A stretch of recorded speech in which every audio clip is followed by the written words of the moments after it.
wabarakatuh. Kembali lagi bersama kami di Pengacara Channel. Lain lagi hari ini situasinya ya. Ya, ada yang membedakan. Kenapa? Karena kami sudah pindah di kantor baru. Soft opening ya nanti. Ya.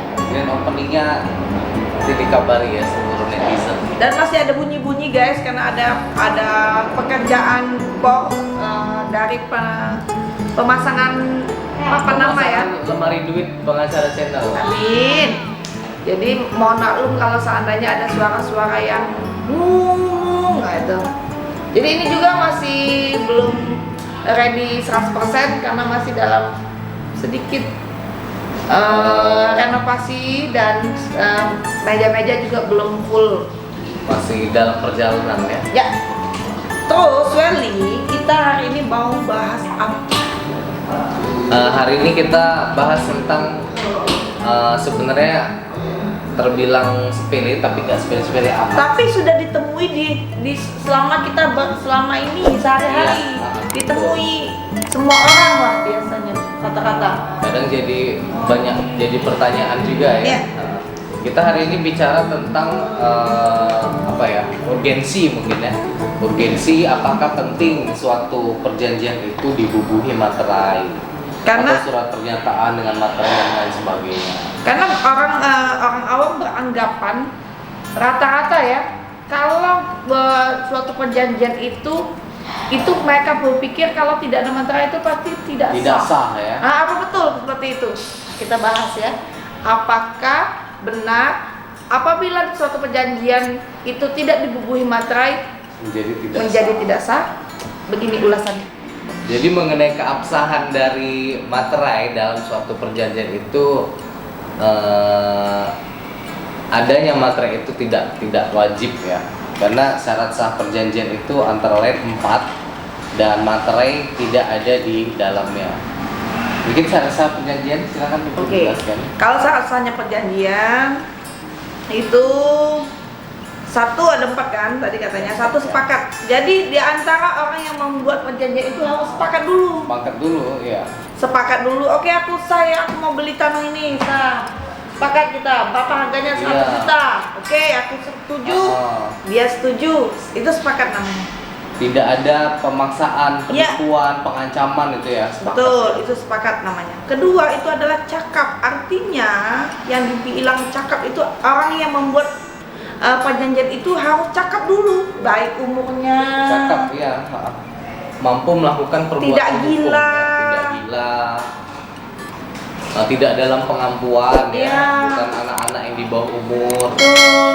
Kalau untuk laki-laki usianya 21 tahun, untuk wanita usianya 19 tahun ya. Kalau menurut perdata. Terus yang ketiga adalah objek tertentu. Artinya ada objek yang diperjanjikan gitu.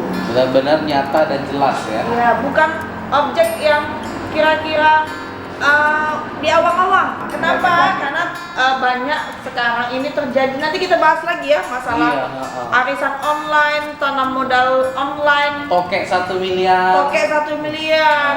Apalagi itu yang samurai. Nah, itu nanti kita bahas nanti. Intinya objek yang diperjanjikan itu harus jelas, benar. Suatu hal tertentu ya. Nah, yang keempat. Artinya barang dan jasanya mesti jelas ya. Yang diperjanjikan itu. Yang keempat, terakhir adalah kausa halal. Kausa halal artinya objek perjanjian tersebut tidak bertentangan dengan peraturan perundang-undangan. Ya. Jadi kalau jual beli buku nikah palsu untuk yang mau berisi lagi tidak boleh. Meskipun sudah ada perjanjian nih. Kalian mau nuntut nuntut ke lapor ke polisi, mana boleh. Jadi ada 4 ya menurut 1320 KUH Perdata. Yang pertama adalah sepakat, kedua cakap, ketiga hal tertentu, terakhir adalah kausa halal. Ya. Untuk syarat pertama dan kedua ini namanya unsur syarat subjektif ya. Yang 3 dan 4 adalah syarat objektif.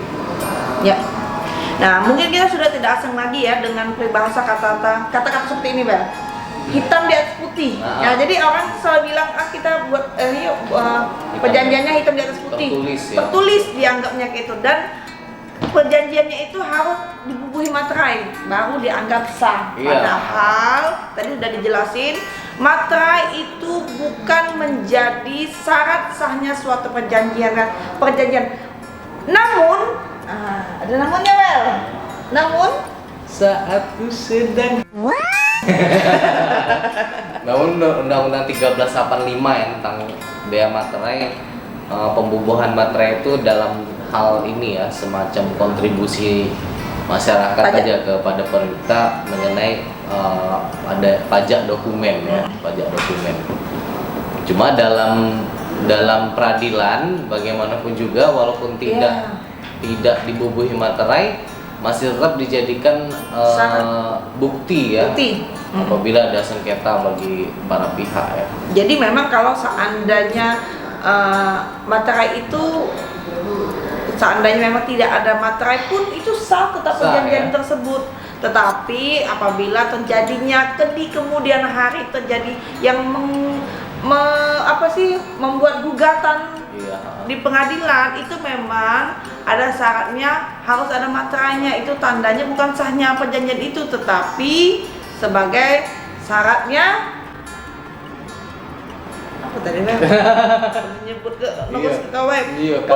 Pemungutan pajak dokumen berarti bahwa pembubuhan bea materai menjadi objek pemasukan kas negara yang seperti kata Welly tadi. Iya, kayak kita kalau beracara ya di peradilan pasti untuk bukti-bukti surat semua harus dibubuhi materai. Ya.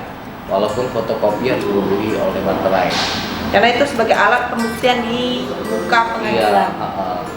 Kembali lagi, walaupun nggak dibubuhin, perjanjian tuh tidak serta-merta batal atau batal demi hukum ya, masih tetap berlaku sah sebagai perjanjian. Cuma ada satu hal yang mungkin masyarakat juga kerap lupa ya, atau apa sih istilahnya? Perjanjian kalau tidak ada saksi materai, kalau bisa tuh ada saksi ya. Kalau zaman sekarang nih ya, saksi dari pihak satu dan kedua ya, atau pihak yang berwenang di sekitarnya, misalnya RT ya. Dan sekarang itu lumrah sekali orang kalau buat perjanjian itu difoto ya, di record ya sekalian ya. Tapi ingat ya, kalau sana buat memfoto, merecord itu harus izin dulu, tak ada undang-undangnya kan untuk itu. Nanti kita bahas lagi masalah itu ya. Untuk izin foto. Tanya dulu guys, kita foto ya ini ya. Oke. Nanti kita jelasin itu di konten selanjutnya. Jadi intinya yang mau kami bahas adalah kesimpulannya, materai itu tidak menjadi dasar sahnya perjanjian. Tapi dengan adanya materai adalah retribusi pajak bagi untuk masukan kas negara itu dan juga untuk keperluan hukum acara di peradilan. Tetapi untuk surat-surat akta-akta yang dibuat PPAT, notaris atau pejabat-pejabat umum tertentu itu wajib ya menggunakan materai. Terus itu perbedaan materai yang baru sama yang lama itu 10.000 sama 6.000. Nah betul. Jadi sekarang kan sudah ada namanya materai 10.000. Itu kenapa? Pengen baik rasa. Ya sebenarnya materai 10.000 itu diadakan untuk menambah masukan kas negara karena sudah lama ya. Materai 6.000 itu sudah lama. Jadi sekarang kalau ada yang bingung, terus materai 6.000 yang udah aku lama beli gimana, masih berlaku atau tidak? Masih sampai 6 bulan. 6 bulan. Dari sejak di habis itu tidak lagi ya. Ya, jadi kalau sana masih ada yang 6.000 itu sana yang mau buat perjanjian yang harus membubuhi materai itu 6.000-nya bisa 2 ditempel barengan atau 6.000 plus 3.000. Ya. 3.000 masih berlaku juga berarti? Masih berlaku. Untuk tapi tetap dengan catatan 6 bulan sejak tanggal perjanjian ya. Betul. Bukan sejak Januari 2021 ya, jangan salah ya. Terus kalau kami salah tolong ya dibenerin ya. Yes. Komen. Ya udah seperti itu aja pokoknya. Nempelnya itu ini nggak nyentuh atau gimana tuh teknis nempelnya? Serah pokoknya kalau 6.000 dua ya. Kalau seandainya masalah nempel materai itu kami punya cara yang baik, cepet kayak ini ya. Oh!